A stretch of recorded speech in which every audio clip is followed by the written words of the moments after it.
Hello friends, നമ്മളിന്ന് വന്നിരിക്കുന്നത് മാത്സിൻ്റെ basic ആയിട്ടുള്ള ലൈക്സ് ആൻഡ് അൺലൈക്ക് ഫ്രാക്ഷൻസിനെ കുറിച്ച് പഠിക്കാനാണ്. ആദ്യം നമ്മൾ ഫ്രാക്ഷൻസ് എന്താണെന്ന് പഠിക്കണം. ഫ്രാക്ഷൻസ് എന്തെന്ന് പറഞ്ഞാൽ നമ്മൾ മേളിലും താഴെയും ഇങ്ങനെ എഴുതുന്നതിനെയാണ്. 1/2, 5/6, 7/8, 9/6, 5/4. നമ്മൾ അങ്ങനെ മേളിലും താഴെ ഇങ്ങനെ എഴുതി പോകുന്നതിനെയാണ് ഫ്രാക്ഷൻസ് എന്ന് പറയുന്നത്. പിന്നെ ഹോൾ നമ്പേഴ്സ് കൂടി വരുമ്പോൾ ഉള്ളതാണ് 2 3/4, 5 6/8, 7 9/5 അങ്ങനെ ഉള്ളത്.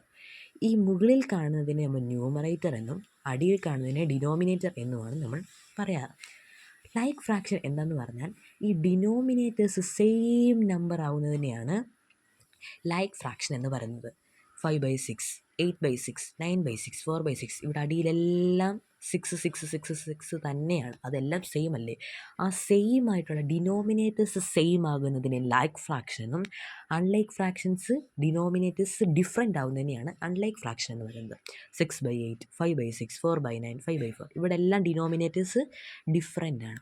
അപ്പം അങ്ങനെയുള്ളതിനെയാണ് അൺലൈക്ക് ഫ്രാക്ഷൻ എന്നും ലൈക്ക് ഫ്രാക്ഷൻ എന്ന് പറഞ്ഞാൽ ഡിനോമിനേറ്റേഴ്സ് സെയിം ആയിട്ടുള്ളതും അൺലൈക്ക് ഫ്രാക്ഷൻ എന്ന് പറയുന്നത് ഡിനോമിനേറ്റേഴ്സ് ഡിഫറെൻ്റ് ആയിട്ടുള്ളതും നമ്മൾ എപ്പോഴും ഓർത്ത് വെക്കേണ്ട ഒരു കാര്യമാണ്. ഇത് നമ്മൾ ഉറപ്പായിട്ടും പഠിക്കേണ്ടതായിട്ടുള്ള ഒരു വീഡിയോ ആണ്, കാര്യമാണ്. അതുകൊണ്ടാണ് ഞാൻ ഈ വീഡിയോ ചെയ്യുന്നത്.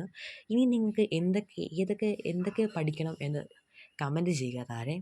അപ്പം ഇതാണ് ഇന്നത്തെ വീഡിയോയിലെ ബേസിക് ആയിട്ടുള്ള ഒരു കാര്യം. അതുകൊണ്ടാണ് ഞാൻ ഈ വീഡിയോ ഇട്ടത്. അപ്പോൾ friends, bye bye, thank you. Please like, share and subscribe.